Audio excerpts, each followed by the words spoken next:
welcome to episode 160 of We the GamerCast. It comes to you every Monday on iTunes and Google Podcasts and mother-loving YouTube.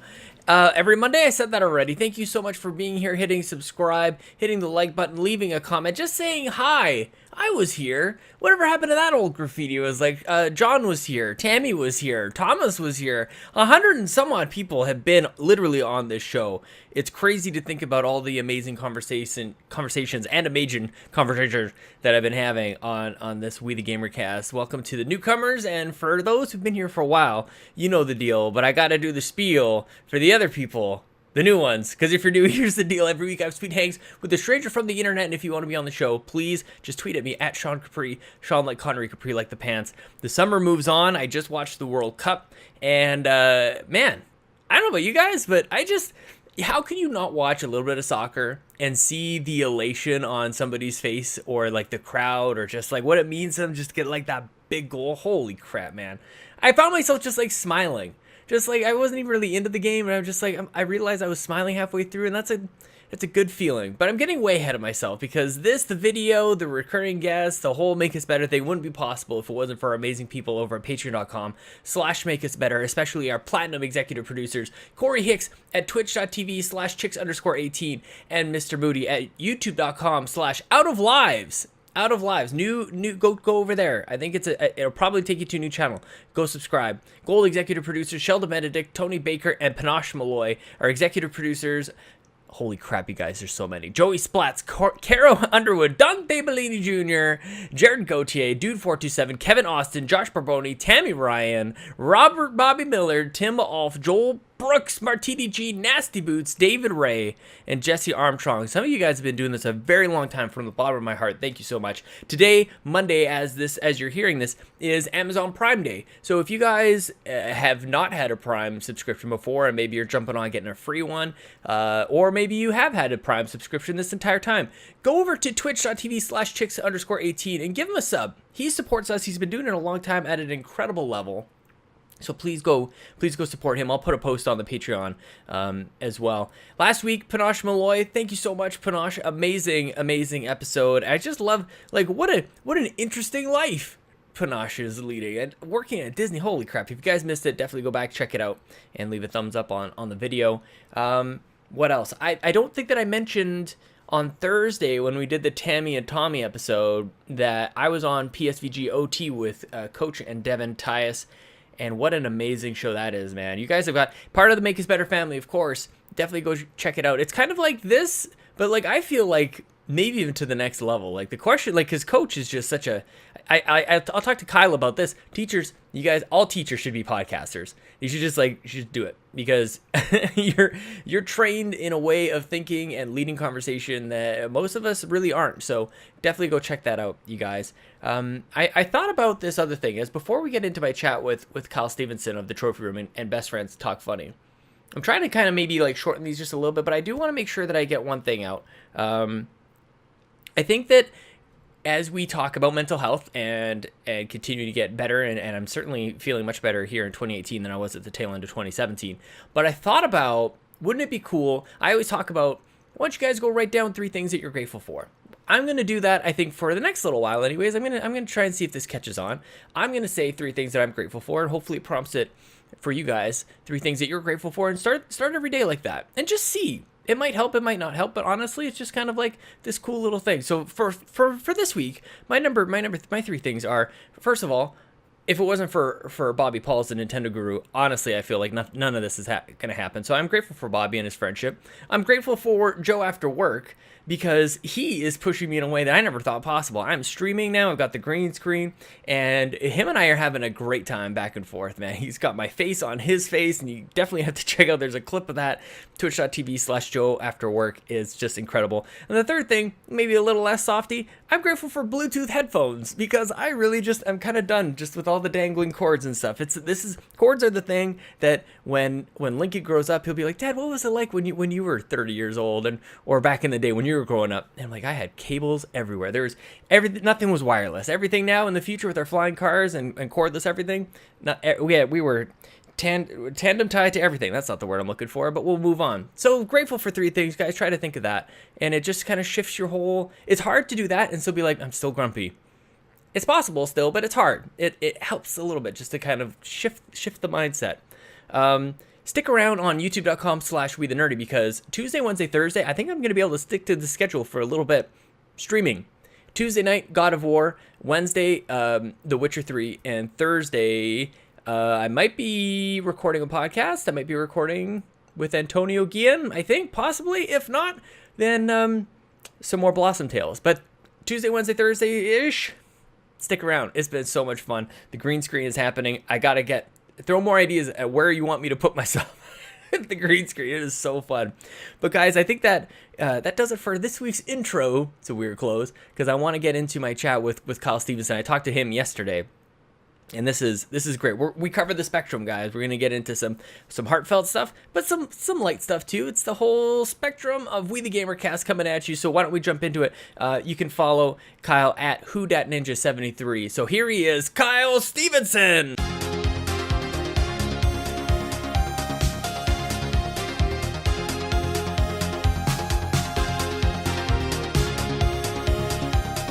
You just get to show up. You don't have to do a damn thing. That's good by me. except tell the truth, the whole truth, and nothing but the truth. So help you. I can do that. I can do Jeebus. That. Man, I think I don't know what it is, and maybe we had such a good show on the trophy room, where you played what was judge or jury or executioner. I was judge, and I'll be honest. I told Joe afterwards, I thought I really shit the bed on that one. What do you mean? I thought it was awful. It's just I was trying to keep track of the time and then try to interject when I could. It was a lot, and I thought I brought the whole show down. I told Joe that afterwards. He was like, "No, you're good, but still, it's real hard." Not even a little bit. But isn't that the worst feeling in podcasting? Maybe is when you're in your head the whole time. You're like, "Man, this is awful." You know who I do this every now and then. I think of Adam Leonard. I'm like, what would Adam Leonard think right now? Oh no, he's disapproving right now. Oh no, Adam. Oh, I'm so sorry. Oh, it's not a good time. That's how it kind of felt with If We Were at Nintendo when it started with the guests and everything. I felt like I had to host and then I had to moderate and keep everything and all the technical stuff. It makes me think of Greg Miller before Kevin came around. Remember in the early days, and he would just I get it, man. And when we go live, 5 people show up. Imagine 3,000 people show up and nothing's working. Yeah. And it's your livelihood, and you just left IGN to do that. Yeah, I can't. The weight on the shoulders of Greg and everyone when they started, I can't even imagine what that felt like. Mm-hmm. My heart went out to them when they left IGN, dude. I was so invested in that that bedroom. And I was at Kind of Funny Live 2 when they announced that they got their studio, and they kind of had that very quick little teaser, just what it was going to look like. And it's the pride, they do such a good job of making you feel like you made this happen for them. And it's you're along for the ride with them. Yeah, it's one of the many reasons why I love them so much. They're so down to earth people. They don't have those egos attached to them. And if they do have an ego, they're playing it up. It's like a character. Right, which is my favorite thing. It's kind of like Bobby. Yes. Or Joseph. Yeah, for sure. Of course, Joseph, Bobby Jr. Bobby's son. You know what, dude? I don't know that I know the story on how you and Joseph met. I have to assume it's through Kind of Funny. But I actually don't know how you guys ended up meeting each other. Yeah, so what ended up happening was I planned out a community meetup in New York. And our mutual friend Kelsey came, who I met at New York Comic Con. And then Joe came along for the ride, and I met him that time and instantly fell in love with him. He's such a lovable, likable dude. I know. And he will make you laugh in a second. It's it's insane. And then a couple weeks later, he messaged we have a New York best friend Facebook chat. Oh. And he was like, "Oh, I'm looking for a co-host for this week on what was the PlayStation podcast." He really wrote that one out too, didn't he? Yeah. How'd you get away with that, Joe? Yeah, exactly. And I was like, "Hey, Joe, I would love to. I've never really podcasted before, but I would love to hop on." And we did it, and then he asked me back again, and then I think it was earlier this year, he asked for me to be permanent co-host. I was like, "Man, this is surreal." What was that like for you to make that decision, like having not podcasted before, to jump into something like full time? Because I like dipping my toes in. That's the way that I kind of like go into. Like I don't ever go like head first to anything. Like I just got the green screen and like, but this has been like 4 years in the making stuff. Like So how like that seems like very like sudden and like let's go. It was a little sudden. In college, my friends and I had like a radio show on the college radio network, whatever it was. Yeah, we did like a sports show, and it was originally their idea, and I was like, hey, I would love to just hop on and just be on for a couple episodes. I ended up being there every week for the semester we did it, and I kind of fell in love with doing like a talking type of show with that. And I never had like the equipment to do it. My computers always sucked, and I got to a point, like my laptop right now is on its last legs. I don't know what's gonna happen, but like, I fell in love with Kind of Funny and How Did This Get Made? That movie podcast I love so much. Oh yeah, man, that's a great one. And it's just like I always wanted to do one, and that was the first opportunity I saw for me to dip my toes in. And then this year, it's been like, I've done more podcasting than anything else, I think. Isn't it the best? Like, I have definitely gone over a number of times, like how it has completely enriched my life to the point where I'm like, I don't know if it can enrich any more. Like, to be honest, like I've had Luke Lore, like, I don't know if it's too much to say he saved my life. Like, honestly, like just in the darkest time of my life, the show is here to like get me through it. But like, aside from that, like that's pretty heavy stuff. But like, aside from that, it's like, it has helped me at work, where I can like actually talk to people and complete a thought and be like okay with like there's nobody else saying anything right now, it's just me, like, and just my voice, and I have to be okay with that. Like I really had to work at that. So I don't know about for you, man. Like have you started to kind of cherry pick some of like the great experiences, and has it changed you a little bit? Yeah, it's before I was doing all this, like I was a very shy, reserved person, and like on Facebook and Twitter and stuff, I could be a normal extroverted person, but like this is forcing me to think about what I want to say beforehand and kind of get over the fear of talking to people. Like I'm still somebody who hates talking on the phone. Me too. Talking on the phone is the worst. Me too, which is hilarious. Like, what is this then? This is this is a phone conversation. But I think this is different because I can actually like see your face, and like we can kind of go off of that. We just need to get to the future, man. We need to skip the telephone era. Let's just get holograms in here. Exactly. I need you up on my window, like Back to the Future.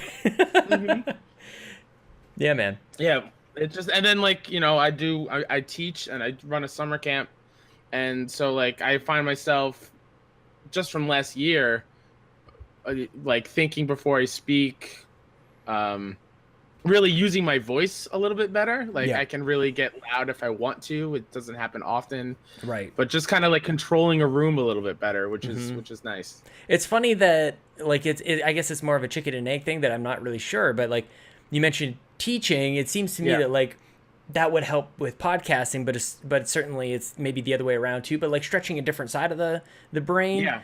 Because I think of, again, Luke Lore, like he makes an excellent streamer because his knowledge base is just like so huge. And I always think of teachers too, like what is it even like? Let me ask you this. I should have asked Luke this at some point too. You have a full day ahead of you, or even like an hour. You're teaching an hour class, and you're just like, I got to fill this. And I assume maybe it's similar to what podcasting is like. How do podcasters fill an hour? But like, do you ever get, is there a nervousness that comes to like you're approaching an hour and maybe you're not really sure you're going to fill it, or like tell me about teaching, man. What is that like? Yeah.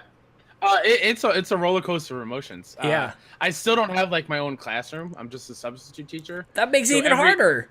I know. Yeah, I know. That's what I was going to say. So like when I wake up in the morning on a day that I'm scheduled to teach, they don't tell me what room I'm going to be in or what grade. So like I show up to the school and they're like, oh, you're in a self-contained first grade class, which is like where all the special needs children are. And those teachers in particular, when they know they have a really rough group, they like to lay out like very detailed plans. Right. And even then it's like scratching the surface of what you can do with the kids. And then there are some teachers who are like, here, teach math between this time and this time, social studies between this time and this time, and they don't really give me much to go on. So like I have to improvise. Like I've come up with so many different math games and social studies stuff to do with the kids. It's you kind of have to have that skill set. I am in awe. Like, that's why this is why you guys need to watch the video. Like every now and then, like a guest will say something, I'll be like, but I just what does that? Improvising a math game like that's man. What is that like? One of the kids for one of the examples, I came up with a game called Math Baseball. Okay. And do you know what a smartboard is? Yep. I'm not that old. Okay, so yeah, true. I'm sorry. Yeah, I'm just kidding. So like on the smartboard, you can have like dice that you can tap, and they can like randomly roll a number. Mm-hmm. And the kids were talking about a baseball game or something they went to the night before, and I was trying to fill time, so I was like, okay, let me put up the dice, and then we'll have kids tap on the dice, and then add them together. First one to, or whatever the sum is, represents a base they go to, like a hit. Yeah. And if they get it wrong, it's an out. Okay. And then I separate the class into two sides, and we take turns to do a couple innings until we have to move on. It was just something quick I came up with on the spot. No way. Yeah, and I try to use it every time, where like I use it as like an incentive. Yeah. Like, hey, if we get through all this boring stuff that I know you hate, at the end of the day, we'll play some math baseball or Around the World, where I take out flashcards and they go up one on one against each other. Yep. And yep. You have to I remember Around the World. Yeah, man. Yeah. So it's just little things like that. Try to make the kids enjoy when a sub comes in. Because normally when subs come in, they think it's free reign. Like, I remember that when I was little. Mm-hmm. Like, what is it about that? It was an easy day. Is it? I don't know. Like, why is that? It's just like this universal rule, which also blows my mind. This always brings me back to, how did we all know to blow into the cartridge of an NES card, like, when it didn't work? Like, that's the universal thing that we didn't have the internet to know. We just all knew it. And we all knew that substitute teachers meant, like, do whatever the hell you want. Absolutely. Free day. It was just like, you can relax. There's not, like, the eye of Sauron looking over you, which was your normal teacher. Man. And like, even kids today, like, I come in and like, oh, you're not a real teacher. And I was like, yes, I am. I just don't have my own classroom. Well, that's what makes you a real teacher. And like, I get into arguments with the kids. It's like, no, I have a degree, even though it's not getting me my own spot. Like, I worked for this. I'm still a teacher. You have to listen to me. You have to call me Mr. Stephenson. Yeah, Mr. S, because it's nice. Hilarious that they can't say my last name correctly. Mr. Ninja 73. Yeah, I should do that. That's how you get in with the kids.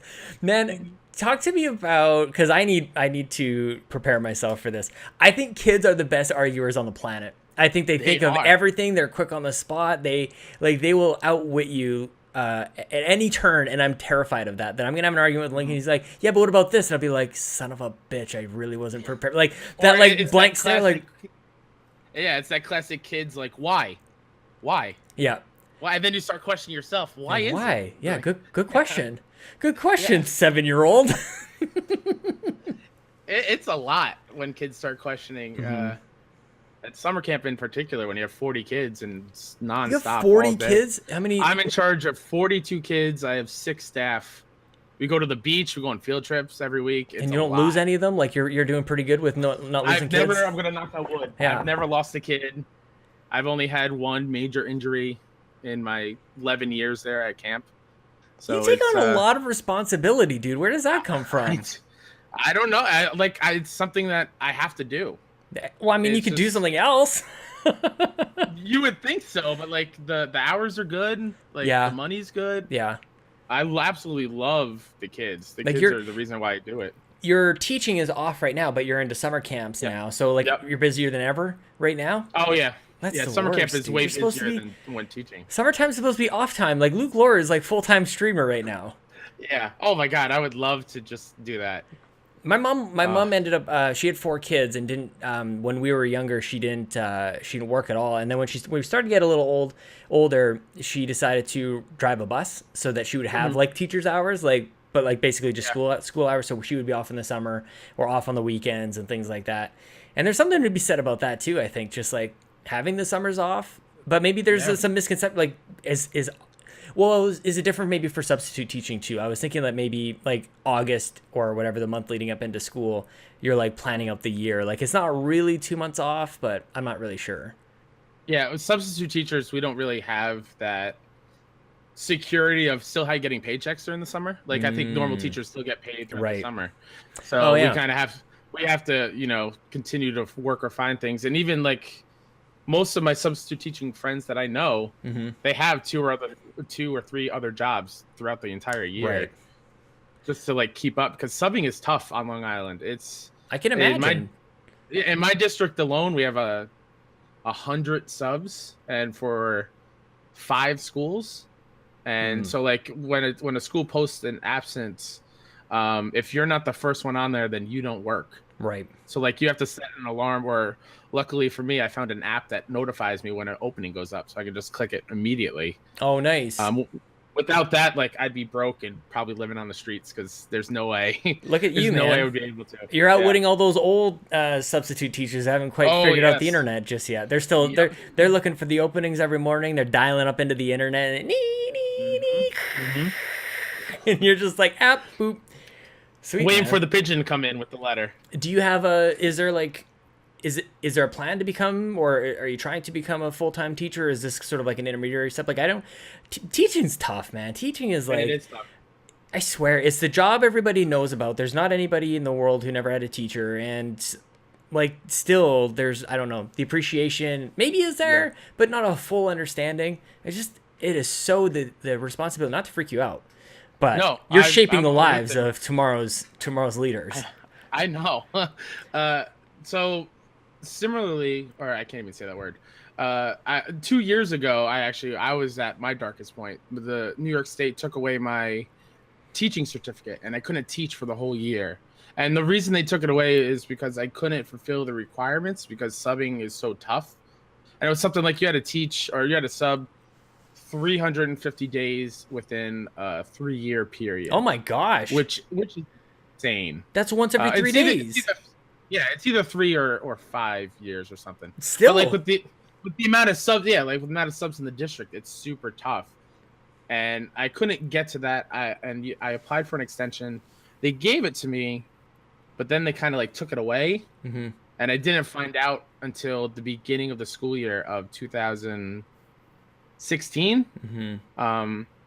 So I found that out. That crushed me, and I couldn't work at all for like the whole year. I tried to apply to other places, but they wouldn't take me because I didn't have the experience, because everything I've done is with kids to get to the teaching goal. Mm-hmm.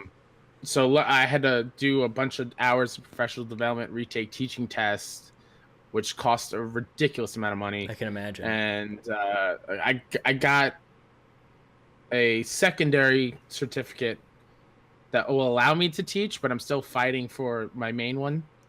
It's ongoing because the state's real slow. Yeah, no doubt. But during that time, I was like, do I really want to continue teaching? And it's still a question I'm trying to find an answer to. Because like you said, it's real tough. Yeah.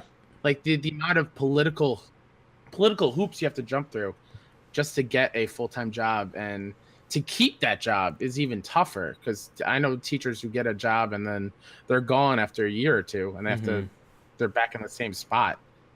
So it's definitely tough. It's something I'm thinking about and trying to decide where to go next. But that's a real tough question when you put all your eggs in one basket. Right. So what's your support system like to get yourself through that? Because it could be very easy to go like, something else, but still to be like, to kind of be after it. So it's like, I'm impressed, man. I really am. And not to say that you should be even thinking the other way, like you just keep at it. But like, what's the support system, or what's inside of you that keeps you driving forward? It's definitely my nieces, number one. Yeah. Family. The kind of funny community has been huge. Sorry, I'm getting a little emotional. It's a daily struggle. Yeah. For sure. Yeah. But, you got to keep going, because... See, look, I knew I was going to cry. This damn show, man. This damn show. The moment you came up, I knew. You're like, so what about games? You want to talk top 5 games of all time? It's fine. It's, I just know I got to keep going, because you have to. Mm-hmm.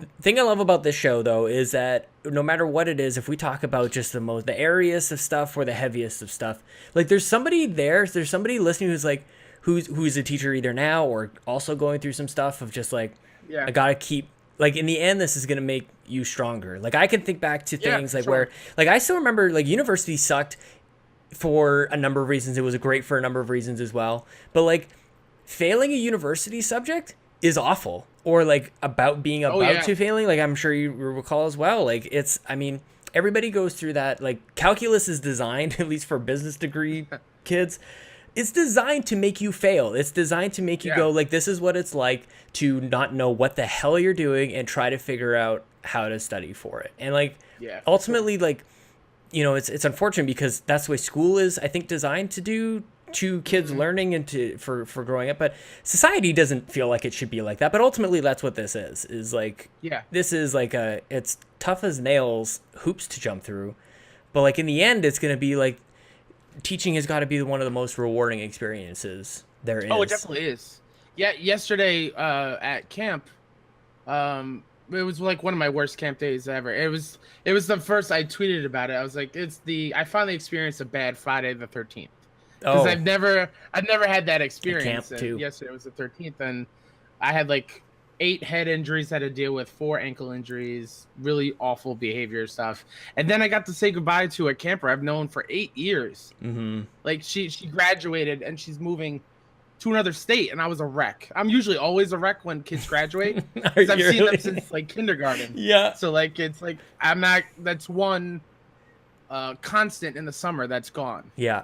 Like, and they're wonderful kids, and it's just one of those things. Like, man, I'm getting old. These kids are moving. They're gonna do great things, and I even have some former campers come and work for me now, which is insane. But yeah, it's an experience for sure. No kidding. Yeah. Holy cow, man. Okay, I want to jump really quickly. Sure. Maybe to lighten it up a little bit. Can I ask about the beard? Can I ask about the beard? Yeah. Why is it green? Yeah, it looks a little green now. It's faded. It was blue. I'm sorry, and I'm famous for messing that up because so don't mind me. Chelsea will make fun of me. No, until don't the worry. End of time. You are not the only one. Okay. Everyone that says, like, "Oh, I love your green beard." Actually, you know. Yeah, actually, it's blue. It goes back to camp. One day, the kids dared me to dye my beard green. If I lost a game of checkers against one of the other counselors. Nice. And I didn't care. I was going to lose anyway because it's all about the kids. And I want to kind of show them, like, be yourself. Don't let anyone judge you for what you look like type of thing. Yeah. So I lost on purpose. Then that night I went out and got the spray-on color.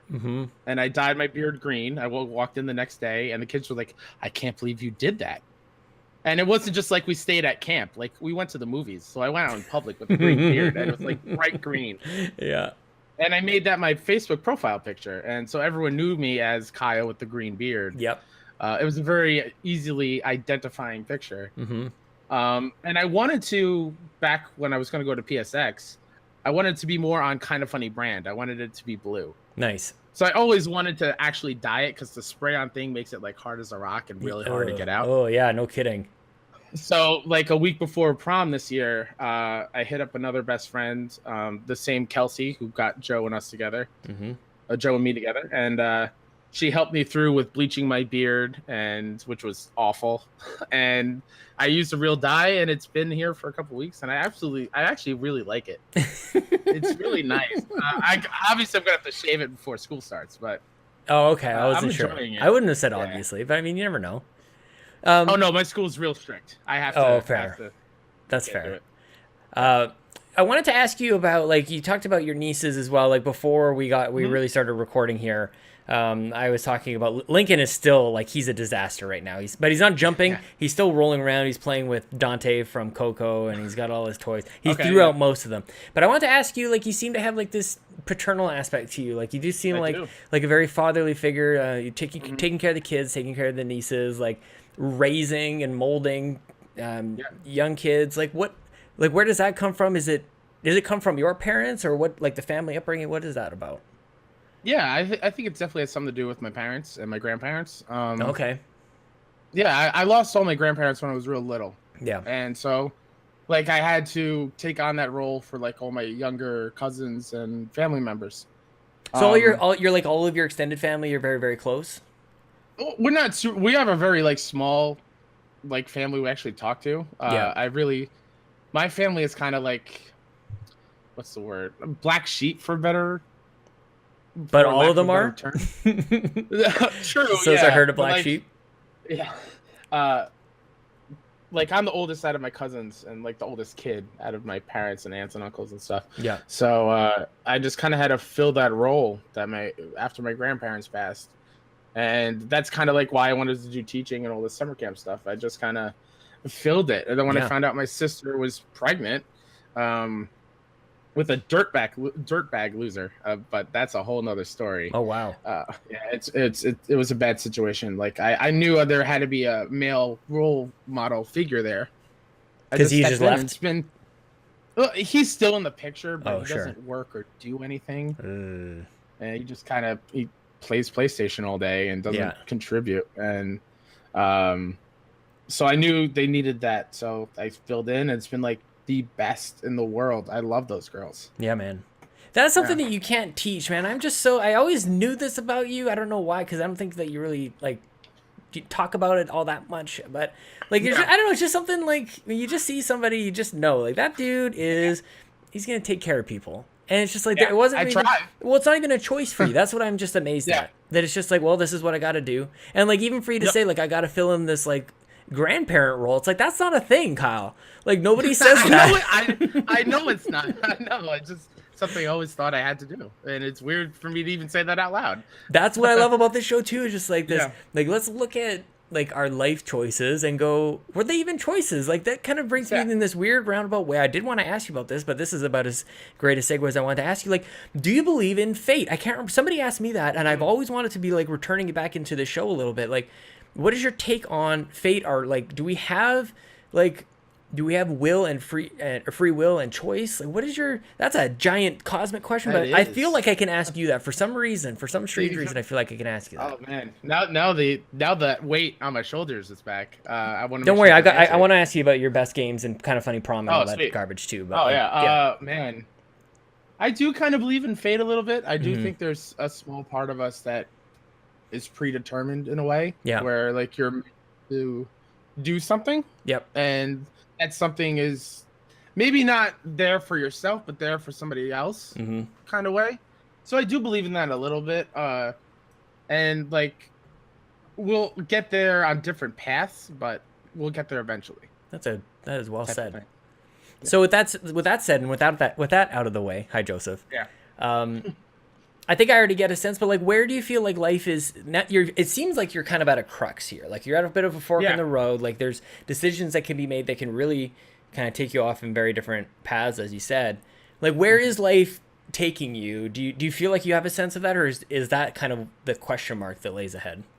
No, I think it's coming clearer and clearer every day. Yeah.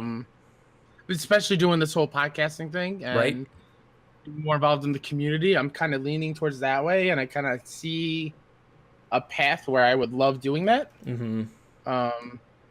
So it's definitely getting better and better every day, and I think the best days are ahead of me. That's a good way to look at it. That it only gets better. Yeah, for sure. How is podcasting with Joseph? Tell me the truth. You can just tell me. You're just me and you. He's not listening. Is this one I need to bust out what Joe told me to say? Yeah.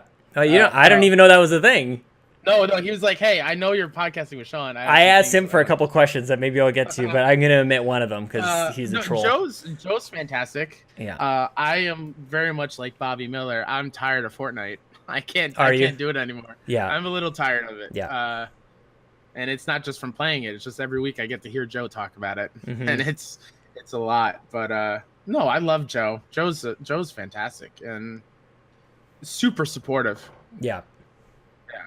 It's been one of the best things to do every week. Yeah, man. I love coming on Tuesday nights and hopping on with them. That's nice, man. Are you finding that you're playing more games or less because you have to use up your gaming time for podcasting now? Because that's something I'm struggling with too, man. Oh, for sure. It's very much less gaming, which hurts my soul. Especially in the summer. Like I work from 7 a.m. to 5 o'clock. I come home. I have the girls around. Yeah, it's a long day. I have the girls around that I have to make sure they're have some fun time and get them fed, put them in bed.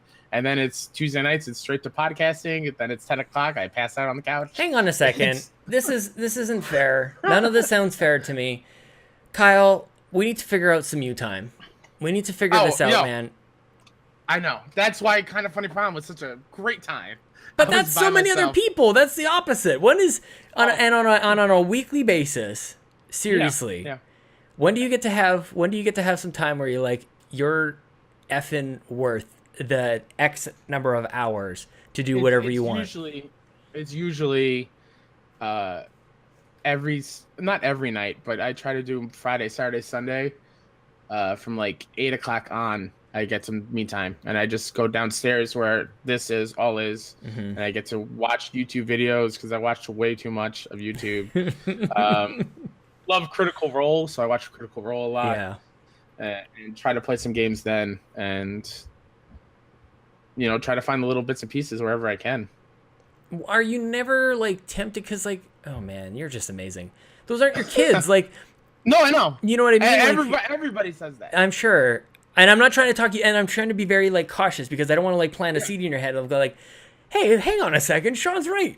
I could have all this extra time to do whatever it is I want, but like I feel like I can talk to you about it because it seems like there's a stronger will within you to be there for the kids than can be like just waffled away by a conversation about like, hang on a second, where's your time? But seriously, like and also, is there an what's the reciprocal back to you? Like, you must be getting something back out of it. Whether it's officially a thank you or just spending time with the kids maybe is enough. Like, what's the intrinsic value? It's just spending time with them, pretty much. Damn it! You're making me feel like totally just the worst person in the world. My God. You're not, Sean. You have no idea. Like these little you have no idea. Bracelets and stuff. Oh my God, that's amazing. It's the little things. I don't need much. That's it. I feel like I just want to end the show right there. That's like the greatest thing. That's so nice, man. But like still, okay. But like, what do you ever feel like you're like growing up? You get like this nice base of games. You get to play whatever you want, and then like there's the dream of like one day I'm gonna be a big grown up. I'm gonna make a paycheck, and I'm gonna be able to buy whatever I want. And now like the time is become the factor. So how do you reconcile that, or do you? With what? What exactly? So, I'm not sure I asked the question very well. Let's say, I'll say for me, growing up, I'm like, man, all I can think about doing is just playing some games, but I got to go to this stupid school, and then I got to do my stupid flyer run afterwards. And now, like we all go through that path, and now that you're done school, you got the job, you work your ass off.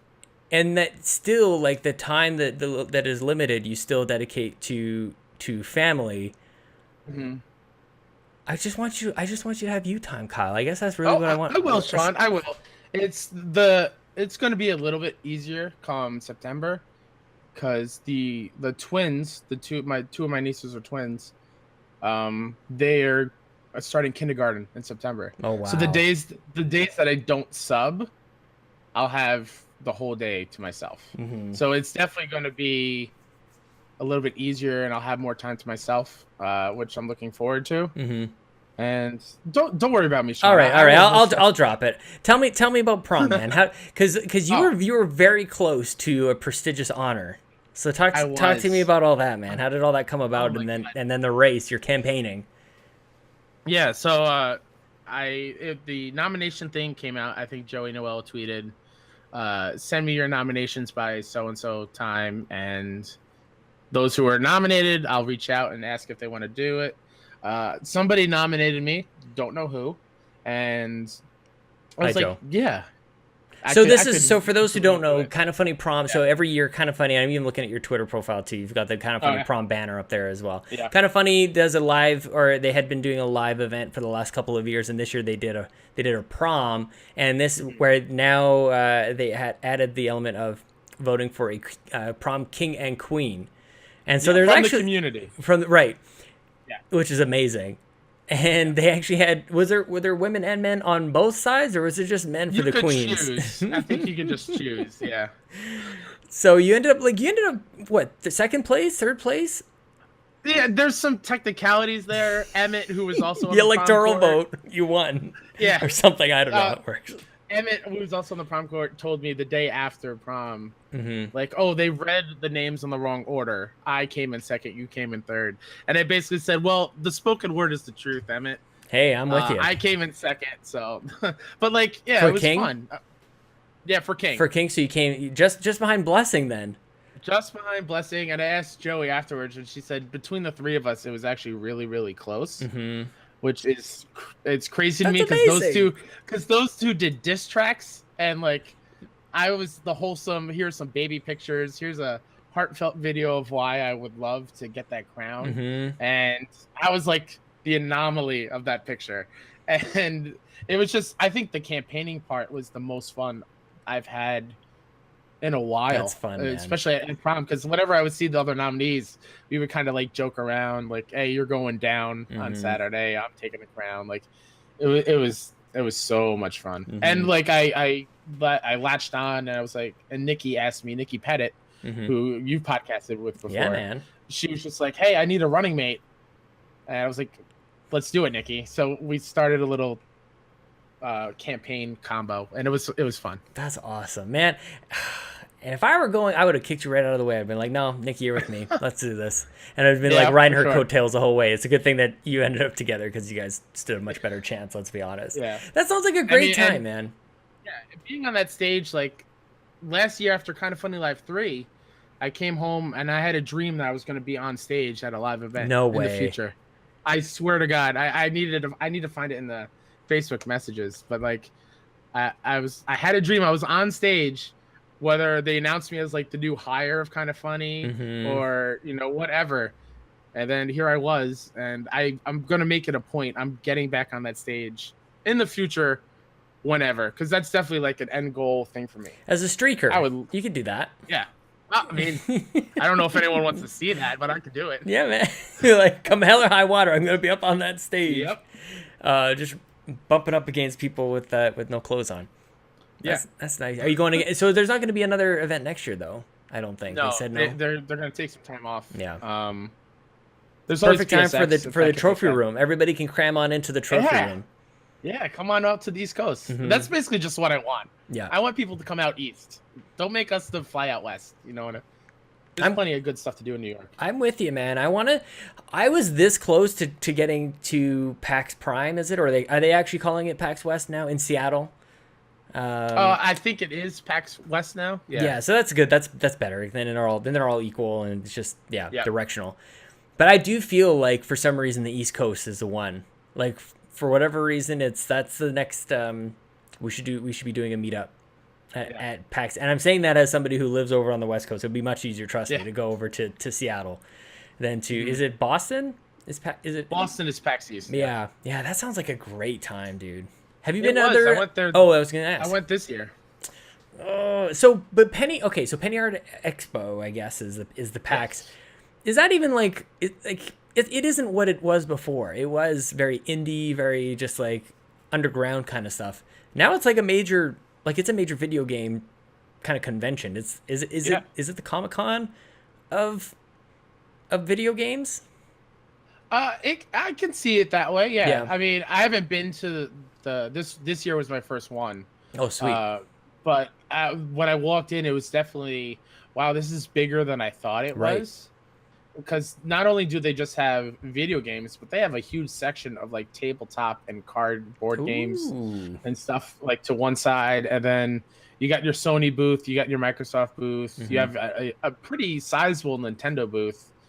And you're just walking through and people are wanting you to play their indie games. And it's actually a really great time. I think I had more fun at PAX than I did at Comic-Con last year, at New York Comic-Con.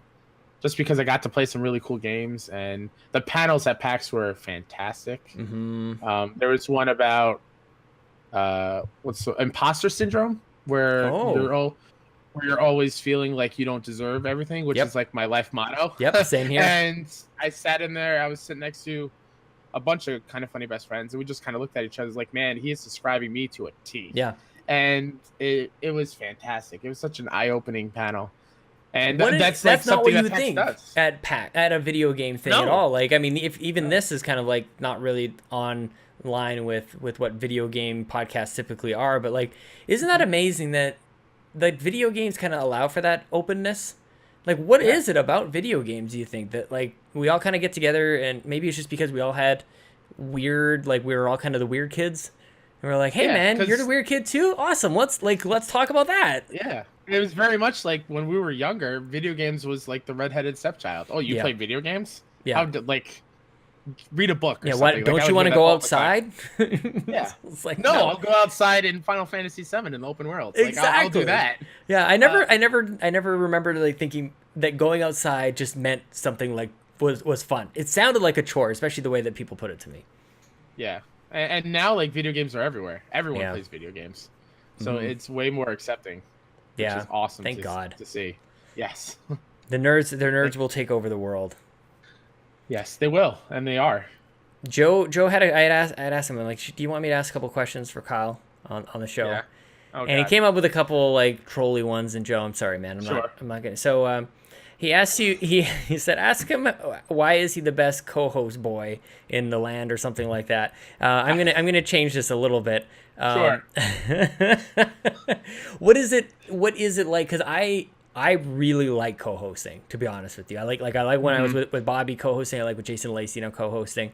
Talk to me about being a co-host where, in not the pejorative way, where maybe somebody might think like, who's the guy? Andy Richter, I think kind of took a lot of crap.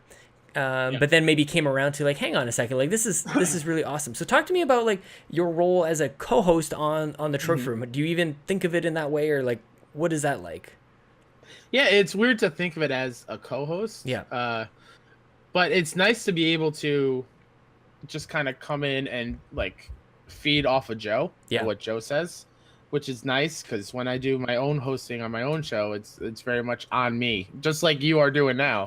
It's like it's a lot, and I enjoy just being able to hear him talk and think about a way to answer, and not feeling like the other person is waiting for you to speak. Like you have to wait your turn, and I just love the dynamic of going back and forth. And you can, and like you said, you get to do both sides. So your podcast, Best Friends Talk Funny, got to be one of the best names for a podcast. And I say that about many of them, but like truly, that's like every time Joe says that, or you guys plug it at the end, I'm like, gosh darn it, like that is so like we the GamerCast. What the shit is this, man? Like it's a stupid ass name. But like, what has that been like? So you kind of talked about jumping into the Trophy Room full time, but like you already do the other thing too. So like, talk about the dynamic of maybe two different shows, or what is Best Friends Talk Funny been like for you? It's probably the what's the word I'm looking for? The most out there thing I've done. Yeah. Like in terms of putting yourself out there. Like you said, like instead of stepping in and waiting in, like I jumped fully into the deep end on that one. Yeah, it was a huge learning experience because the first episode I did, the audio that my guest recorded didn't come out well, so I had to re-record. And then I did too many episodes back to back, and I got caught up with work and life stuff, and I couldn't get them out in time. So it's definitely, finding the balance and finding a way to structure it so it's not just like a jumbled mess. Like there's some structure there, and people get to know my guest better, and because they deserve to. Everyone in the community deserves to, and that's why I wanted to do it, is to showcase them. And it's just it's been such a fantastic thing, and the fact that people listen still blows my mind. Isn't that the best thing ever? You're like, because crazy. You just kind of like make the show, you record the thing, and you package it up, and you're like, and you put it out there, like you are actively doing the thing so that people listen, and yet it's still kind of surprising. Like, hang on a second, like somebody will mention something to you, and you're like, wait, that's not how this was supposed to work in my brain. That's very strange to me. Somebody at prom recognized me from the podcast. Oh, that's awesome. I was like, man. No, that's not how this works. I tell you about the show, right? And then we, talk about not you recognize me from that. Yeah, exactly. Yeah, you sit somebody down at a computer and be like, listen to this. Like that's people don't just discover this. What is your vetting process like? How do you make sure that somebody is a kind of funny best friend before they're allowed on the show? Oh, I imagine they kind of it's very, you know, you must say like, what was the segment called in between P.S. I love you and whatever, please shoot hey. Actually, it's way more simple than that. They just ask me to be on. Nice, and man. then I will look at their profile and see if they are or if they've interacted in whatever way. And so far, no one's tried to like cheat the system. That's really funny. Because I'm still trying to get in like that super comfortable phase where I'm still doing it shows with people that I actually know and I've talked to before. But I have a list of like 70 people that have asked to be on or something. 70 people? I have a huge list, Sean, that I'm like, oh, I got to get to them. I hope they're not mad. Cause you need an assistant, man. You need like an administrator or something. Holy crap. That is awesome. Good for you, dude. But something I'm doing is I want to do every month as a theme. So like last month I did prom theme wherever each guest came on to talk about prom ideas in high school. This month is Kinda Honeys. Every week I'm going to have a Kinda Honey on. Amazing. And then probably the next week I'll do content creators. Like I want to do something like that where I can target it and get specific people Smart. On. Yeah. Look at that, man. Just always thinking. I'm always thinking. Kids are running around, you know, bumping heads, 8 head injuries and 12 leg injuries. And you're like, yeah, but Kinda Honeys in August is pretty sweet. Or July. For sure. Man, what are you playing these days though? When you do get your time to actually sit down and play games, like what do you got on the go? Well, Sean, I know you're probably gonna hate me for this. I've never owned an Xbox console. I know that. That's okay. So it's strictly PlayStation stuff. So I'm still whittling away at Detroit. Yeah. Because that's a meaty game, and I got to be in the mood for. It's almost like I have like I get all this crap about PlayStation. I've got like a limited edition like PS4, man. Like this. Speaking of which, this is where I think I can input what Joe asked me to say. Okay. Why won't you let Bad Bit on the Xbox Drive? Oh. Why won't you allow cross-podcast play? # Capri for conspiracy. You do a really good Joe voice, actually. Like you do a good Joe troll. That's really good. Yeah. It's just I need to be in the mood for a David Cage game, and Detroit is kind of heavy. And when I last played it, one of my characters died, and I wasn't happy because I thought I did everything correctly. So I have to replay that.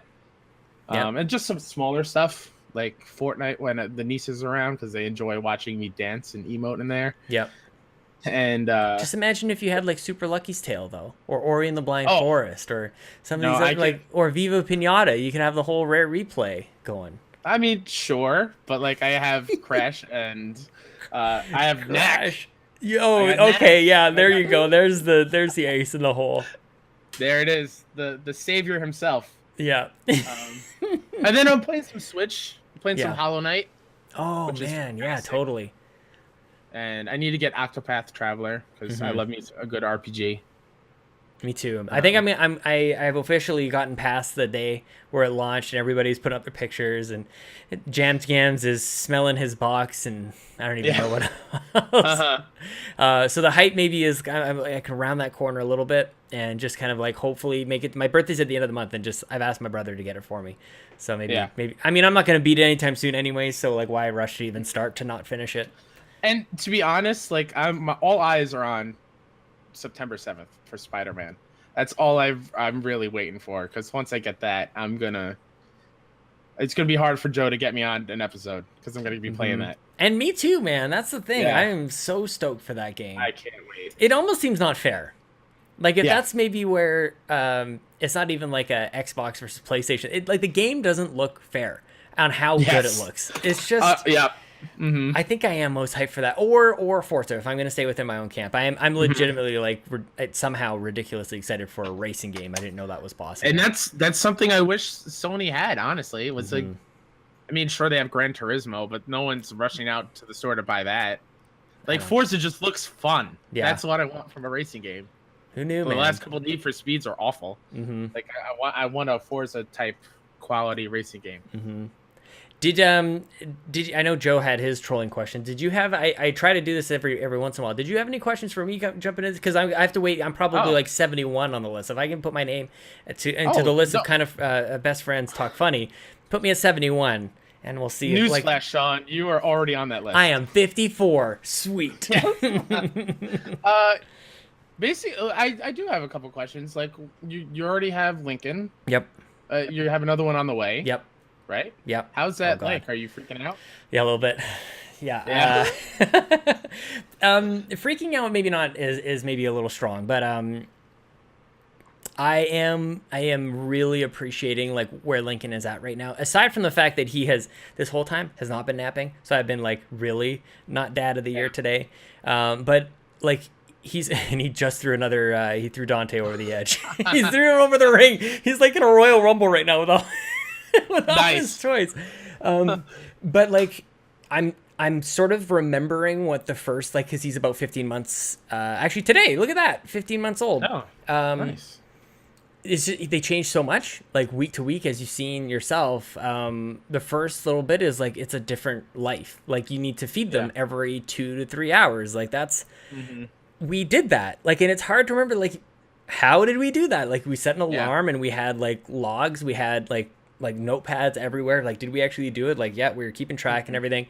And so when it was just him, that was, I guess, easier than what I'm expecting this next one to be like. So I think that it'll be different in that it won't be quite as like, probably won't be as organized. We'll just have to just figure this one out just in a similar way we just figured out the first time, I guess. So the only thing that I guess, I don't know, it's not freaking out again, but it's just trying to figure out like, what is this? Because I took a break from If We Ran Nintendo when Lincoln was born, or just before he was born, actually. So, just trying to figure out how to do all this stuff because I feel like I'm just kind of like ramping back up again, like just in time for me to have to like slam on the brakes for everything. That was my other question. Like, what are the plans for doing everything you do with the Make Us Better community? Because that's probably way more undertaking than I would even fathom.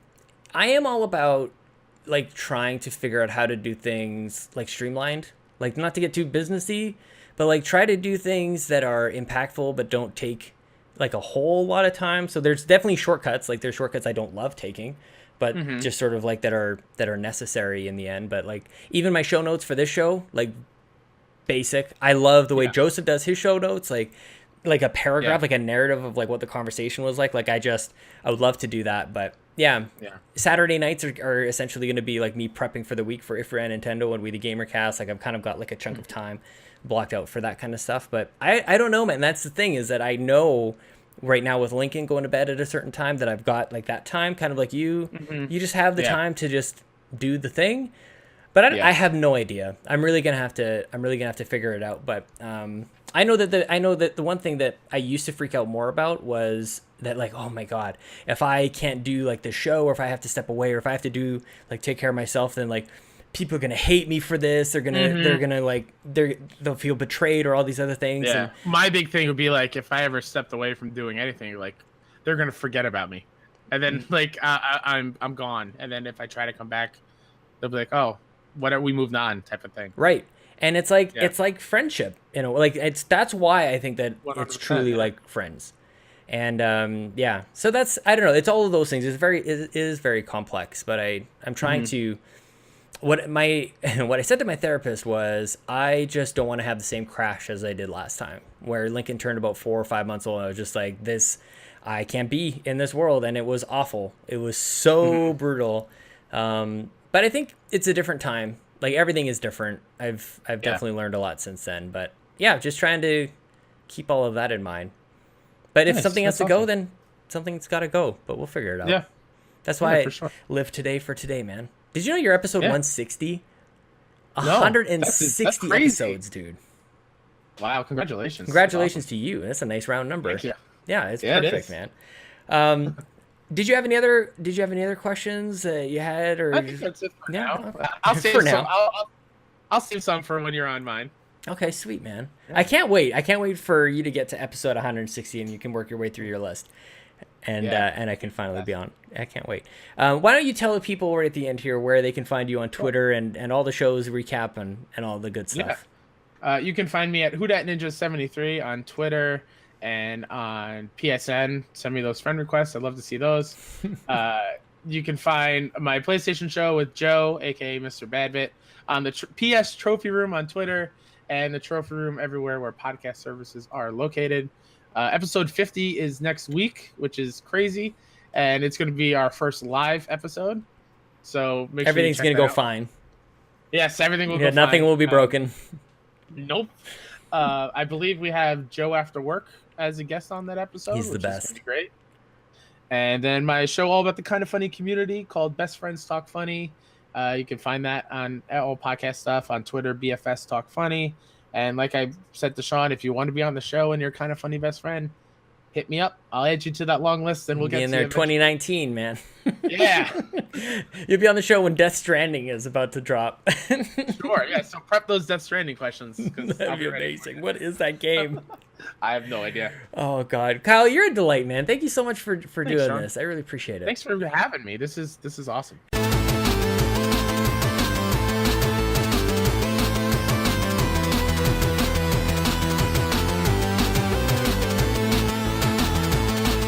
Do you think that I got my point across to Kyle? Kyle, I want you to take some Kyle time, some me time. It's very important that we all get our me time.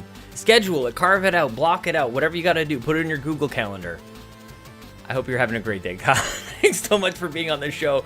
Guys, if you haven't already, follow him at Twitter, at whodatninja.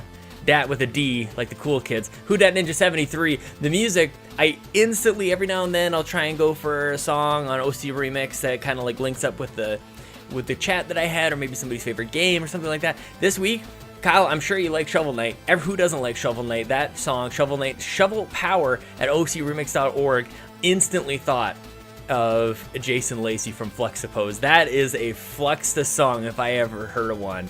You guys should, honestly, every time that I download one of those songs to put into the show, I add it to my iTunes library, I upload it to the cloud and everything, and then it becomes just it comes on my phone too. So like I've got this great soundtrack, this great playlist on my phone thanks to this show.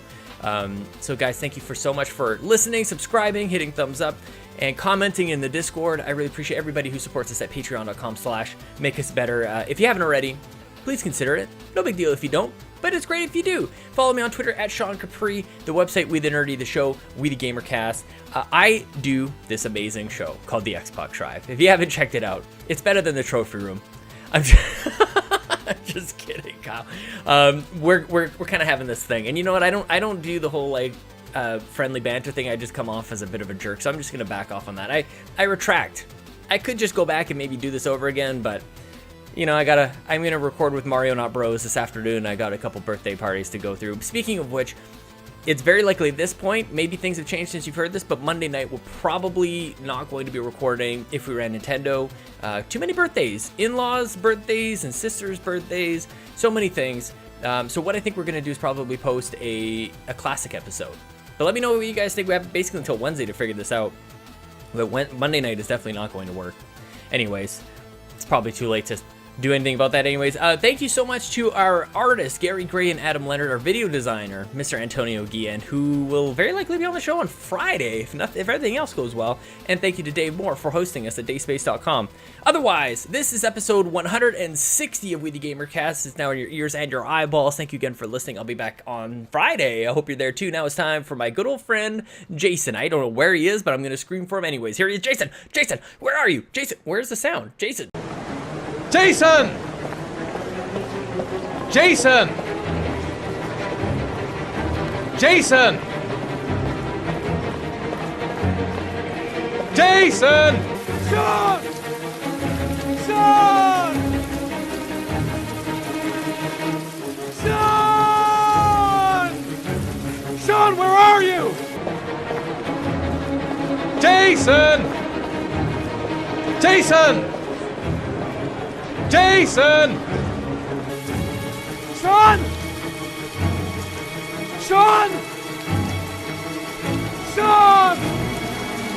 Sean! Sean! Jason! Jason! Jason! Jason! Jason!